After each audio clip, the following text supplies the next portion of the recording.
L'État libéral est-il nécessairement un État minimal? Peut-on déduire du fait que la fonction principale de l'État libéral soit le maintien de la paix civile, le maintien d'une juste coexistence des libertés individuelles, que l'État libéral est fondamentalement un État policier, qui a à cœur de garantir l'ordre, qui a à cœur de préserver les libertés individuelles, le droit de propriété, qui a éventuellement à cœur de garantir la compétitivité de notre économie, mais qui ne se préoccupe pas fondamentalement des droits sociaux, qui n'a pas à cœur de développer une sécurité sociale, qui ne se préoccupe pas de l'égalité de revenus entre les citoyens.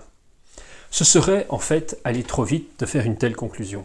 S'il y a effectivement parmi les auteurs libéraux une large partie d'entre eux qui sont défenseurs d'un État assez restreint, d'un État essentiellement là pour garantir un ordre qui trouve sa source en dehors de lui-même, qui trouve sa source fondamentalement dans le marché,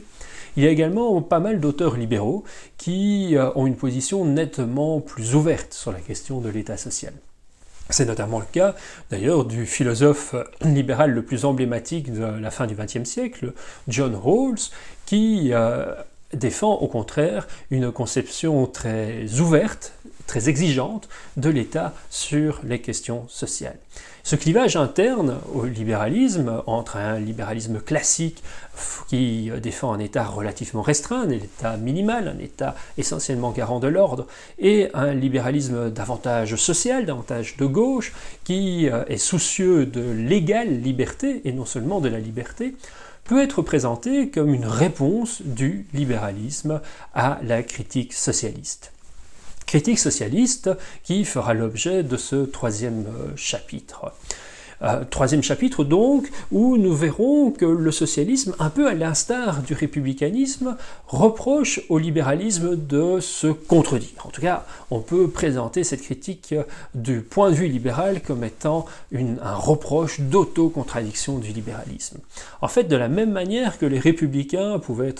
dire que les libéraux se contredisaient parce qu'ils ne garantissaient pas suffisamment les conditions politiques nécessaires à la préservation des libertés individuelles, nécessaires pour s'assurer que l'État soit bien mis au service de sa fonction, au service de la préservation des libertés individuelles,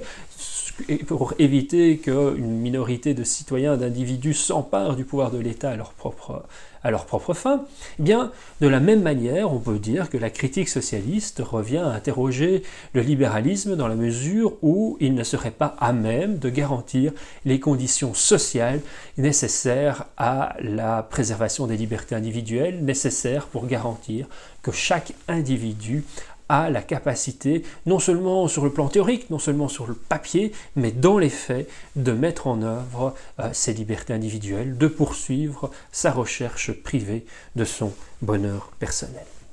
Bien donc, cette tension entre libéralisme et socialisme va nous permettre d'une part donc, de comprendre le cœur de la critique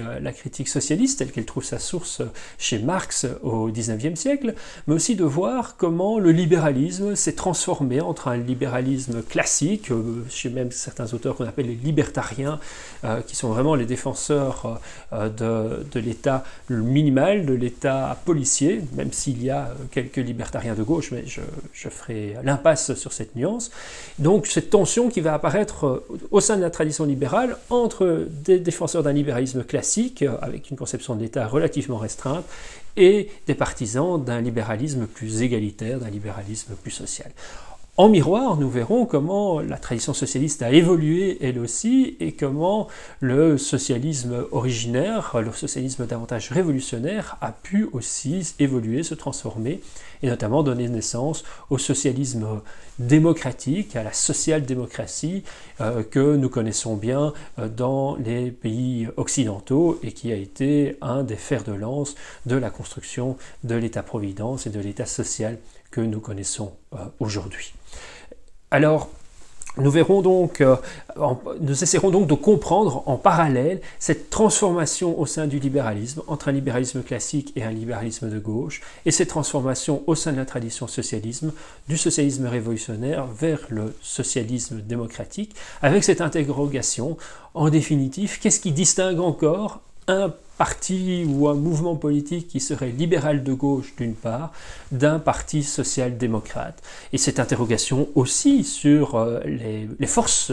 qui se revendiquent du socialisme aujourd'hui dans nos démocraties libérales, sont-elles réellement encore des forces socialistes ou au contraire, se sont-elles converties au libéralisme et devrions-on plutôt les ranger dans les forces libérales de gauche, libérales égalitaires?